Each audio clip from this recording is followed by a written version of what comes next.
One of the best ways to get your message across a huge audience is to ride a trending topic. And that's what newsjacking is all about. When done well, it can give you a burst of traffic and also email subscribers in a short period of time. And that's what exactly Camille Trent, Director of Content and Community at PeerSignal did. They newsjacked their way to doubling their email subscribers from 6,000 to 12,000 in just 45 days. Can you believe it? In this Marketing Powerups episode, you learn first how PeerSignal doubled their email traffic using the newsjacking technique. Second, the BLUF technique that Camille uses to write viral posts on LinkedIn. Third, how to create original thought leadership content that even AI finds hard to copy. And number four, one piece of advice that Camille used to accelerate her career.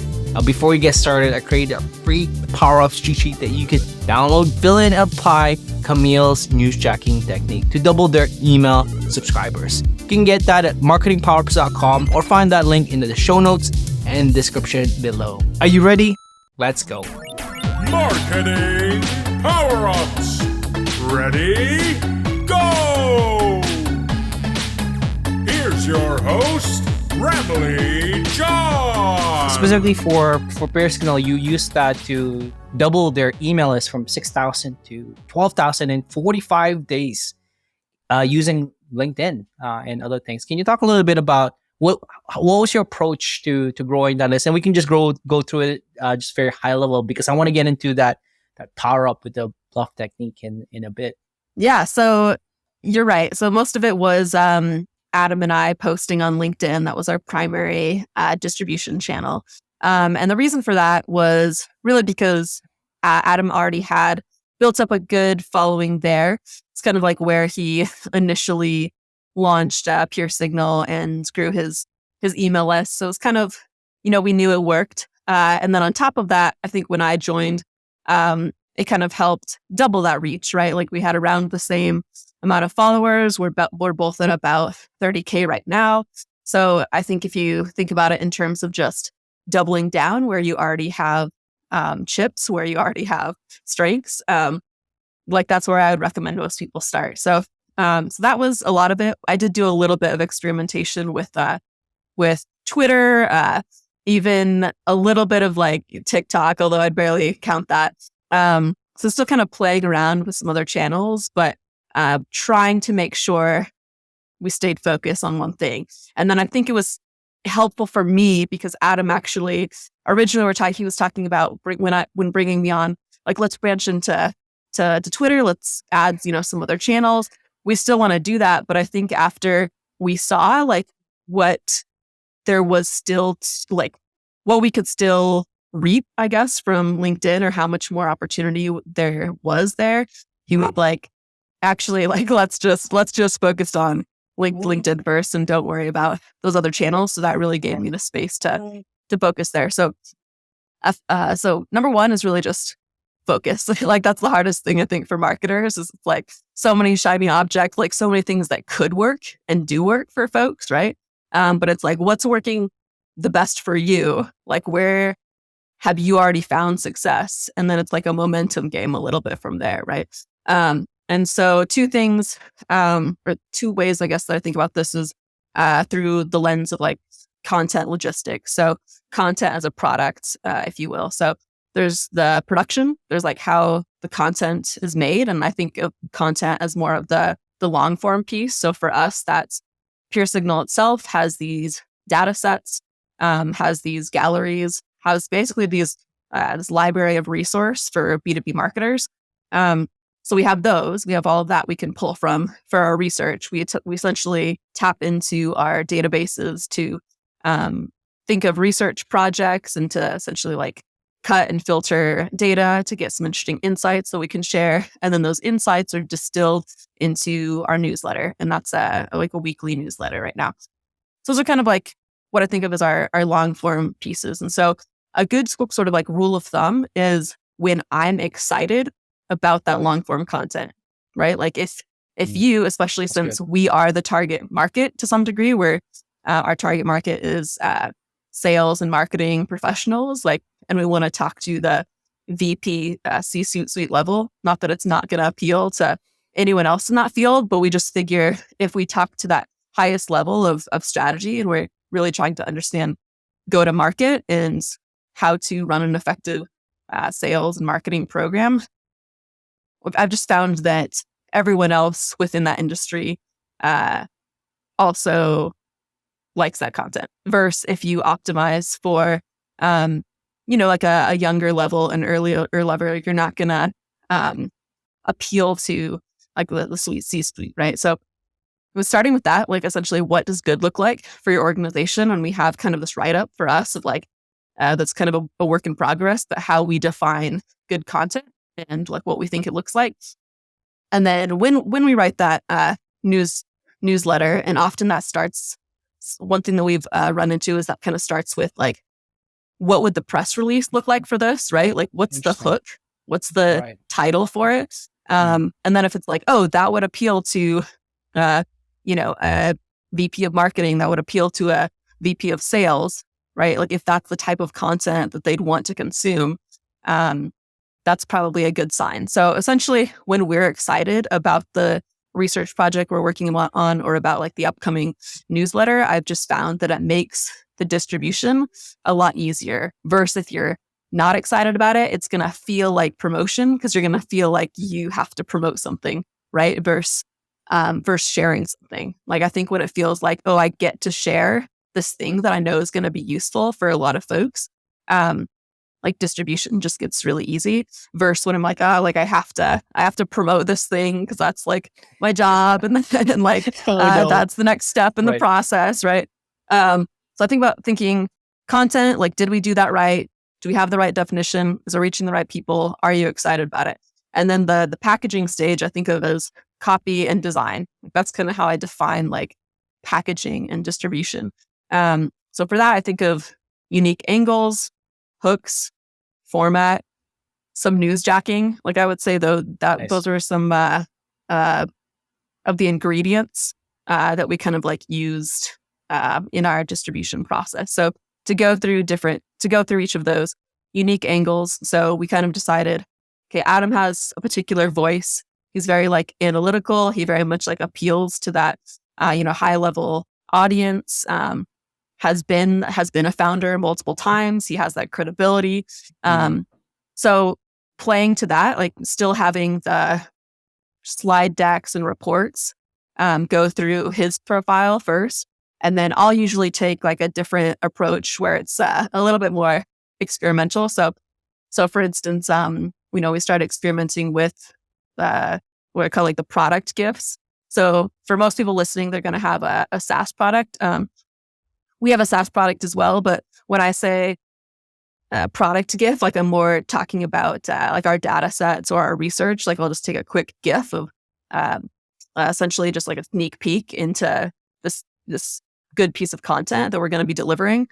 So I'll take things like that. I'll take things like charts, like from our data set, like just very data-driven content. And it's a mixture of, screenshots and charts and things like that. I'll just experiment with different formats that way for the imagery and for kind of like the supporting stuff. And so I can see and experiment with our links still tanking on LinkedIn. Nice. If we include those in the post, like I'll keep checking that every once in a while because we have found if you put the link in the post but you don't have the link preview, that can still work if you have really strong hook and a really strong image. So and if it feels like native content. So I think shout out to Amanda Navidad of zero click content kind of idea of the more native that it looks, even if it is a link, you can kind of like overcome the algorithm to some degree.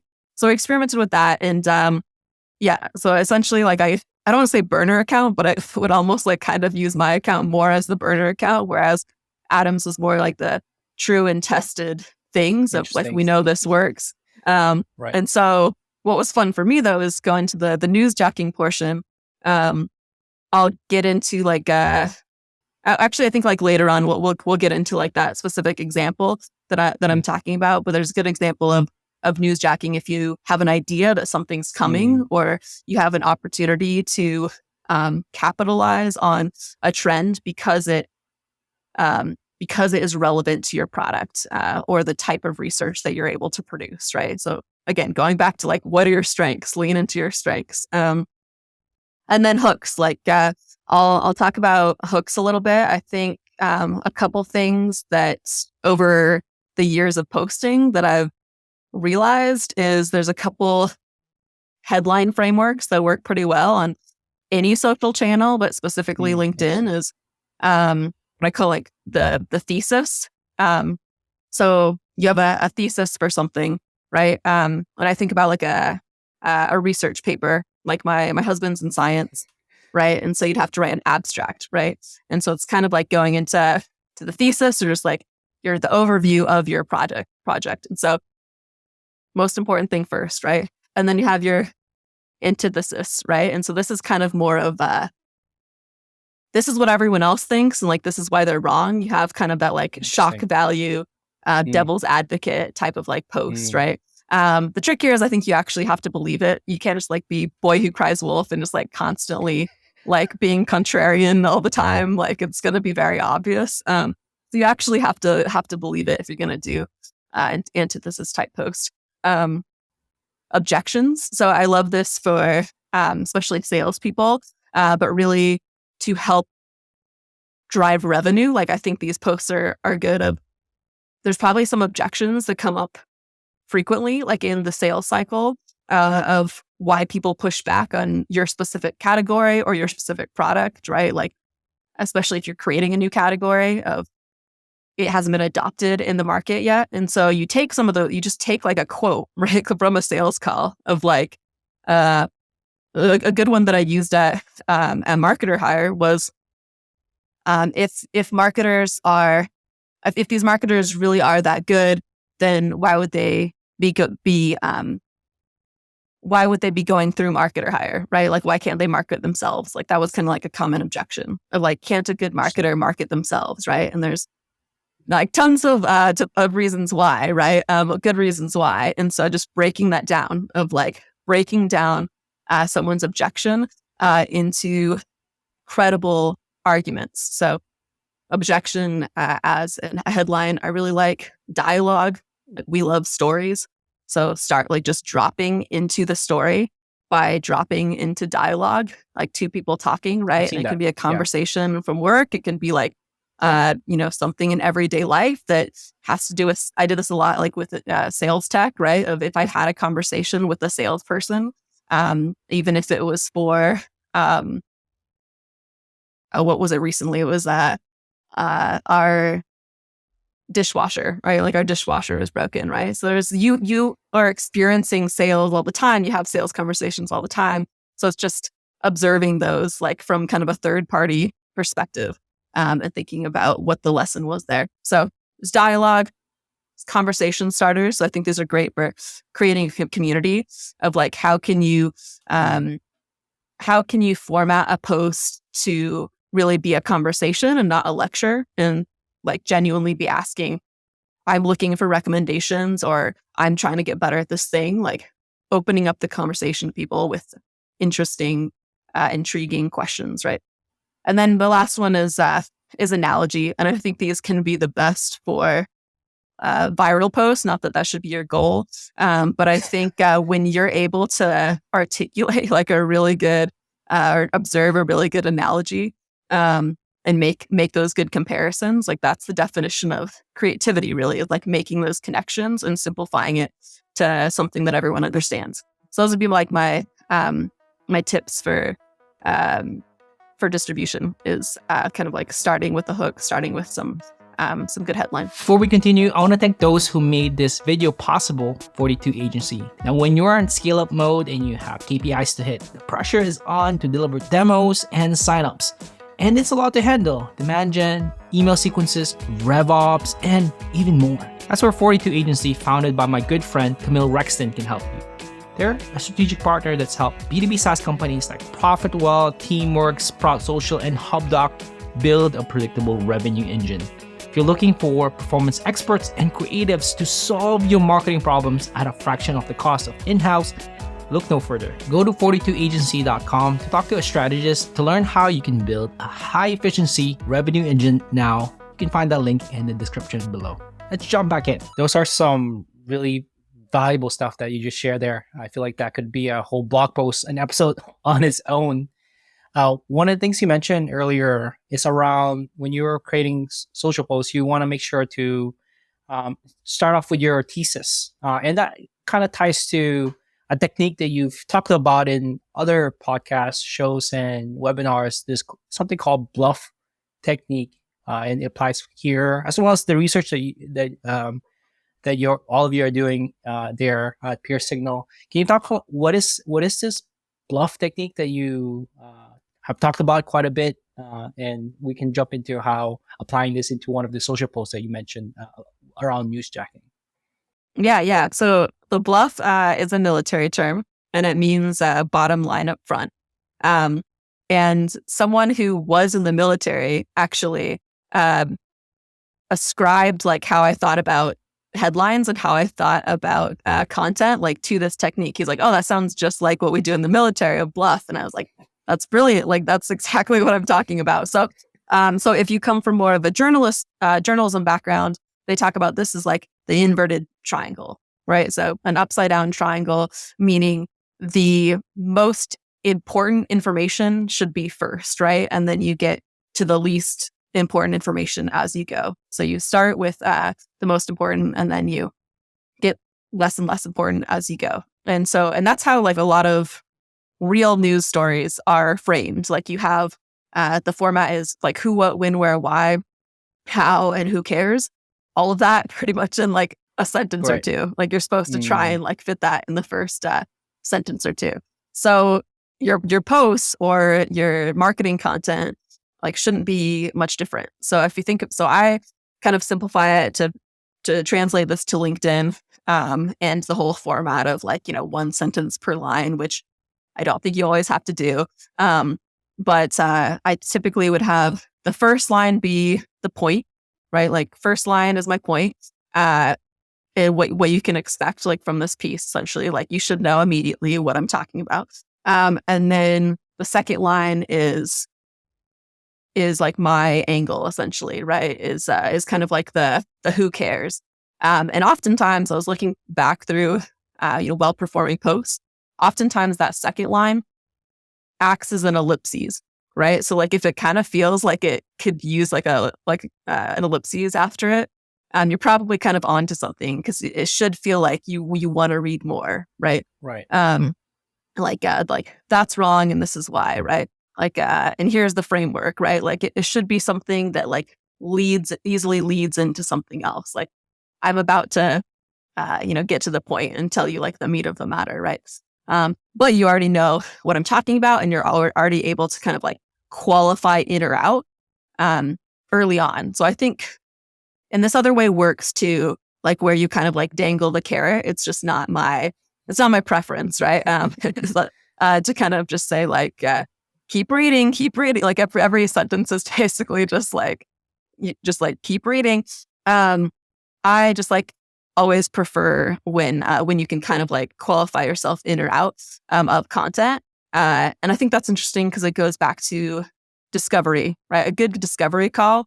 You shouldn't be afraid to qualify a prospect in or out, right? Like you should be wanting to only be talking to like people who are serious, like people who relate well with you. You shouldn't be afraid of like turning some people off because that's just the nature of the game, right? And so you're just knowing that you're not going to appeal to everyone, and knowing that like while it's attractive to kind of attract everyone in this entire market, like realistically as a marketer, your market is this, right? You only should be trying to attract like the small portion of the market.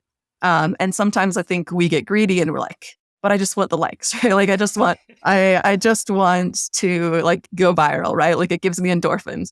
But yeah, the more that you can kind of let people qualify in and out of your content, the better. I think the second thing I'll add to this of why it's a good framework or why I like it is because ideally, like I want you to get something out of the first like line or two, whether it's like, hey, that's a well-written sentence, right? Or like, that's an interesting fact. Like maybe it's a stat or something that you'd lead with. Like ideally you get something from like those one or two lines, and you can decide, I want to keep reading or I don't want to keep reading. And you should get more if you keep reading, right? Like there should be more value in there. But you should be able to kind of like scan the content in the same way that if I read a newsletter, or not a newsletter, if I read the news and I read the headline and the first paragraph, like I know what the news is at least, right? Like I know what happened. So that's kind of BLUF in a nutshell. I love this technique for several reasons. I think it's all about leading with value, which is what product led is really all about. And I see what you just talked about applied to some of your posts really, really well. And we're going to be talking about this one post that's done like over 1,360 likes and 133 comments. And it does like showcase this BLUF technique where you give up who it applies to right away. And it reads here, just the first few sentences, like Meta just laid off 13% of its 87,000 workforce, joining Stripe, Lyft, Twitter, and other tech giants. It's not good, but there might be a silver lining for B2B tech. Those still hiring seems to be compensating for those making cuts. This really is, and then you have a link to PeerSignal's B2B tech job resource. What was your thought process around this? Like, it seems like everything you talked about so far with the hook and leading, qualifying, and the audience definitely tech people. Can you talk about how you put this together and what your thought process was and why you think it's done so well on LinkedIn? That's one of your most liked posts on LinkedIn. Yeah, no, that's a nice example to pull out because it kind of brings together what a couple elements that we were talking about here. So it does incorporate the BLUF idea, right? Like it reads kind of as a news article, right? Of here's the news, like Meta just laid off this many people of its giant workforce. Here's some other people that laid people off. It's not good, but there's a silver lining, and that's the ellipsis part, right? That's the like ... Like I want to know what that silver lining is, like as a B2B marketer. And so, under the fold, if you think about it as a fold, that's what you see in the feed. You don't see the rest of the post. Then hopefully you click and then I tell you like right away the good news, right? Like you could just read those 3 lines and be, oh, okay, interesting. Like these other companies are hiring and it's kind of like breaking even. Interesting, but hopefully you still want to read on from there as well. So that's how it goes back to the BLUF idea and journalism in general. And then I think the other part is the newsjacking element. So I mentioned that was kind of a packaging or distribution technique that had worked well for us on a couple occasions. And in this case, it was right in the middle of these layoffs, right? So we'd seen like these big tech companies do these layoffs. And then there was, in doing the research for the upcoming newsletter, which by the way was on our hiring tracker. We were doing a monthly hiring tracker update for B2B sales and marketing folks. And so it's always kind of like keeping an ear to the ground of what's the latest news on this. And we want to be able to cover that in the newsletter itself. But, even better if you can be there right when it's happening. And so I knew that Google was going to make cuts. They had already leaked, that they were going to make those cuts. It was just a matter of like how many. And so the newsletter was coming out on a Thursday. I kind of pre-wrote, and I think this is a good tip for folks, like pre-wrote some of the posts that we were going to do. So, some ideas for Adam, some promo posts for me. And then I thought through, okay, if this does hit before the day of the newsletter, I want kind of a pre-written post for that where I can basically just plug in the total number that they end up cutting. And so that's what I did. I just pre-wrote the post. And then when it did happen to come out, I suppose like I hate to say favorable, but favorable time for us was basically like the day before. I essentially just like hit publish on that. And yeah, there are a couple like risks, I guess, too. I really didn't think, it would do that well. I thought it was like well written, but there are a couple things of one, like I wanted to be able to put the link itself to our hiring tracker to help folks like in the post itself versus like buried in the comments. But I knew like LinkedIn might bury the post because of that. So that was a bit of a risk. And then I also had like a screenshot where I like highlighted the companies that were still growing that kind of emphasize this third line of essentially the silver lining of, hey, there are still companies growing. There are still startups and software companies that are doing really well. So I know it seems like the sky is falling right now, but there is, some good news that we wanted to lean into. So I had this screenshot in there as well.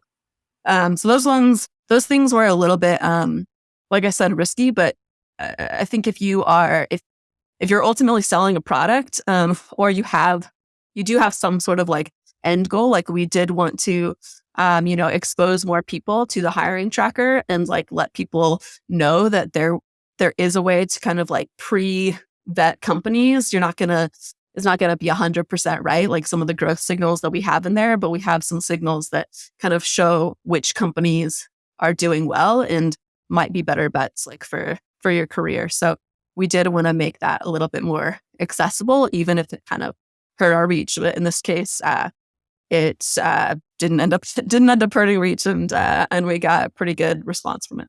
Nice. Yeah. And I didn't even realize that you timed it specifically for the release of the news so that you can make sure to like, capitalize on that. But one thing I also really liked about this is going back to providing value and delivering value. It's like, you're not just like, oh, there are companies hiring. If you're one of the tech people who are affected by these layoffs, we have a resource that can help you find your next opportunity. So it really is like value on value. And now you're leading them to something that can actually help them with that. I think that's the reason why it probably did. If I recall in another show, you said this brought one of the high records of new subscribers to your newsletter when you release this. Is like one of those moments where like, oh, boom, like daily record for new subscribers for PeerSignal. That's what happened here. Yeah, no, that's true. So the first wave, it was like the first week or two, like at PeerSignal. So it just gave us again that momentum, like the rush to kind of like perform or create content. It's kind of like high pace, like early on, to sort of keep that momentum going. But I had the opportunity to basically like release this homepage gallery, and so again, like was really excited about the content. Had really good long form, not even content, it like really was like a gallery, a resource for folks. And so that was like, it felt really easy to promote because I just really believed it was a good resource. So that was when we saw the most subscribers that we had to date. And then this, I think, came a week or two after that. And then we actually like broke that first record, and we're like, okay, this is actually like the most subscribers that we've gotten per day. And then, when we were evaluating this a little bit, it was like, part of it was broad appeal, right? Like, right. Going back to we mainly talk to the level of the C-suite VPs, but this really like is hyper relevant for folks, right? It's affecting a lot of folks. Like, it's kind of like our chance to give back, and so and then the newsjacking element, like you're not always going to have the opportunity to be at the right time at the right place, or the right place, the right time. And so when you do, it's just about being ready, right? Like, it's just about like being, like if you can prepare something in advance, like, if you can like, get everything lined up in a way where you just like have the best chance to kind of hit it out of the park. And that was kind of our thought process. Is we talked about this the other day of, it's not about like, hitting a home run every week or every month even. But a lot of the projects that you do should have the upside of being able to do that, right? Like, should that's good. Give you the opportunity, to at least we talked about this way, actually like doubles or triples, right? Like, and not just like settling for singles every week, but really kind of like having those stretch goals of like, this should at least be like a double or triple, and it should have the upside of like being able to kind of make it out of the park. So that was kind of the thought process here. That's awesome. Thank you for sharing this. I want to shift gears and talk about your career. You've been in marketing doing content, brand, and copywriting for several years now. You worked at several companies, and I didn't even notice you worked at a bank, Texas Citizen Bank, Market Hire, marketer hired Dooley, and now you're at PeerSignal. I'm curious, what's a power up that's helped you with your career? Something that's like kind of giving you a leg up when you're doing that. What's that power up, career power up for you, so to speak, as a marketer? Yeah. So I'd say in general, like go wide. Like I think just focusing on absorbing everything that you can early on, like optimizing for learning, I suppose. And for me, like I remember there was a moment in college where I had a really good, I was actually a research professor. I was essentially deciding if I wanted to go, I was in the advertising program. I was deciding if I wanted to go the creative, like copywriting route, or if I wanted to go what was called like account planning at the time, which is essentially like the research route, right? And anyways, this professor like stood out because he essentially like told us that we didn't know how to learn, right? Or that most people haven't learned how to learn yet. And that was like fascinating to me because I was like, that's true. Like I know how to memorize things, right? Like I know how to do school pretty well. But I am not always concerned about like learning, right? Or else like I would remember more things from my anthropology class, right? Or like my physical science class, you know? Like I wasn't always interested in absorbing the information and like, learning how to be a student, essentially like learning how to learn. So that was like a big light bulb moment for me of just being a little bit more intentional about like how to learn and when there are learning opportunities, and essentially just seeing more things as learning opportunities, even if they seem very like menial. If you're like, I'm in this like low level job, I would start out with like an agency and you're kind of on low level projects. So it's easy to see like, I can't learn here, right? Like I can't grow here. And so it's, for me, I think though, it was like trying to challenge myself with every like seemingly uninteresting, challenging type of like project. Like there's probably a way that you can like expand it if you want to actually learn. So I think that was like the big advantage. And I think number two is I wanted to say build in public, but I actually want to change it to like experiment in public, because I think early on you really don't have a ton of knowledge, or you don't know what you know, right? Like you don't know what knowledge is kind of like unique to you at that point, and you're still kind of gaining that real world experience that people are willing to pay for, essentially, right? Like put sort of client knowledge or in-house knowledge that you get. But what you can do is you can always like experiment in public, right? Like I'm setting this goal, or I have this thesis, then I'm going to do this thing. This is how I'm going to conduct the experiment, right? And then I'll give you updates, and I'll let you know like how things turn out. Like people are always fascinated by that. It's just like ends up being like a social experiment, whether the actual experiment itself is a social experiment. You have like, you're building this kind of like community or this sort of like support system to both help you as you're doing that experiment, right? Help you in your day job, essentially, but then learn how to create and build things like in public, right? So there's a lot of benefits, I think, to doing that. And part of it is just like getting out of your shell a little bit.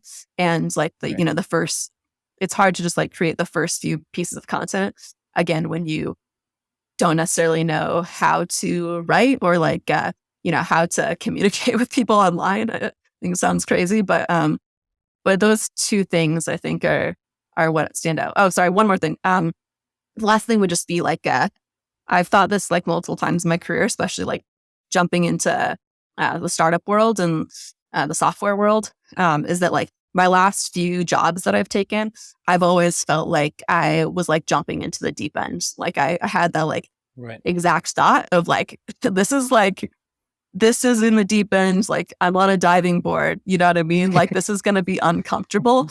But I think it's the right thing to do. And so the last few moves that I made have always kind of feel like this. I think you want to be in a place where you bet on yourself, where you like think that you have enough of that like knowledge to do it. But it's going to be a little bit uncomfortable because I think that's where the growth happens. And if you meet every criteria on a job description, like it's probably too easy for you, right? Like that's probably like a sign that, that you should like move on to that kind of like next rung, or at least, differentiate what you do so that you can continue to learn. I love that the last two Powerups you mentioned ties back to your first one. Like, how do you learn? Like, we don't know how to learn, but you learn through experimentation, and you're learning through like pushing yourself to what's capable, like pushing the boundaries essentially. And I feel like that applies to a lot of things. Is that connection valid? Like that the first two kind of helps you essentially learn faster, is what they help you with. Yeah, no, I really like that because I think, it's funny that happened in college, right? Like in like a learning environment of, Right. I had this like foundational thing, but I wouldn't say that I like, started implementing that right away, right? Or I was, acting like a student like every day. Like that was not the case. I had plenty of lazy days, but I think that that is true. It's like, how to build in public, how to experiment in public, like how to learn in public, right? Is essentially that. And then, jumping off into the deep end to force yourself to learn. So good. One final question before we wrap up, and it's kind of related in terms of like an advice or one or two pieces of advice you'd give your younger self. If you can travel back in time, what would you tell the younger Camille who's just like starting out in brand or content, and copywriting? What would be your advice to that person starting out in marketing? Yeah, it's a great question. So, so some of the things that I had mentioned are relevant here. Of I think I did a decent job of absorbing, right, and just being like really curious about everything and trying to make menial tasks into a challenge. So that part worked well. I think I was also kind of like advertising for the Stone Age, and I didn't really like realize that there were, digital agencies out there that I could be learning, digital ads or marketing like at a broader level. So it took a while, like for me to kind of like, and this isn't the right move for everyone, but for me to kind of like broaden from sort of like traditional advertising and like agency work, which gave me, I think, that breadth and like a nice like foundation. But then to kind of start like marketing, and if the first two jobs were at like smaller businesses, but I think I got some good like foundations there. But I think it's realizing like, do you want to be a generalist? Do you want to be a specialist? Like trying to listen to what other people tell you, like essentially when other people tell you what your strengths and weaknesses are, like really taking that to heart and seeing like how you can build your career around that, around like the things that give you energy. So I recommend, paying attention to those things early on. And then I think the other thing was, just goes back to like betting on yourself. So I, for instance, at this first agency, they didn't allow freelancing, and I was very like by the book, like, I'm gonna like work really hard like for this company, and I did, but I didn't realize because I think I was like so young, like how much leverage that I had even as like a more junior employee. I was getting raises and was valued, and I had good friends there. But it wasn't until later that I was like, oh, this whole like no freelancing thing. Like, first off, everyone else is doing it. Like, so there's that. And so I started realizing that, and then I was also like, and like it's BS. Like, why should we do that? And so I think like starting to like bet on myself, and again like experiment on my own, right? Like experiment in public to some degree, and like I started kind of like a little bit of a freelance side hustle like at that time. So I guess in retrospect, like I wish I had done that early. I had a chance to, and I did do it for like one bigger brand. And then I ended up saying like, oh, I actually can't do this anymore because I'm not allowed, right? Like this was like right out of college. And I was like, well, that was stupid because I like could have like really built like a good portfolio from that. But so that's what I would tell my younger self is that. bet on Absolutely. yourself, like take risks like earlier on. And I think moving since that stage, those like early stages of like agency work, like, smaller business, marketing type work. And then that transition into like the startup and SaaS world, my advice changes a little bit to try and like understand yourself better. Like this goes back to other things I said, but I met with kind of, well, not really a life coach so much, but like a MBTI like a type coach, Yeah. right? So I like really wanted to like understand like my personality, like my MBTI, what were my strengths and weaknesses. And so I think like I'd recommend doing that earlier on because it helped me understand like what I was good at, what I was not good at, but it also helped me like understand how other people might see things differently than I see them, right? And be able to have better, more empathy for that. So I wish I'd done that earlier. And then the last things are like, again, like as I started to grow and like as I started to gain more confidence in some of these things, like the advice I would give is just to like stay humble and like stay level, right? Like I think like sometimes when like things don't go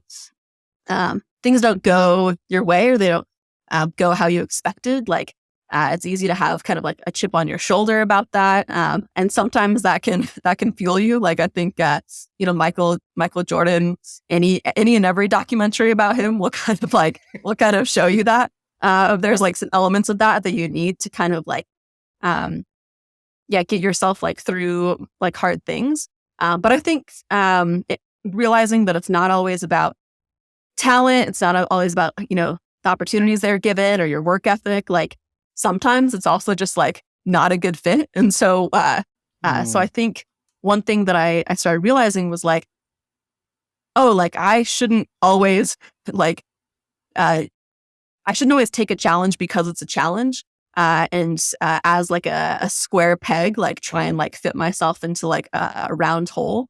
Like sometimes most of the time, the best option is to like, as a square peg, like look for a square hole. Like, and if that is, this is going like way off. But if that doesn't exist, like sometimes like you're the one who's supposed to like create the square hole, right? Like whether that's becoming an entrepreneur or like creating like a new role for yourself or like, finding like that environment where you really thrive and can sort of like, live up to your strengths essentially. And like that, best complement the business. So, so that's one of the early things that I would like tell myself is like, there's going to be like a people pleaser side of you or a, just like a challenge, like mindset where you're like, I'm just going to do this because it's hard, like because it's a challenge.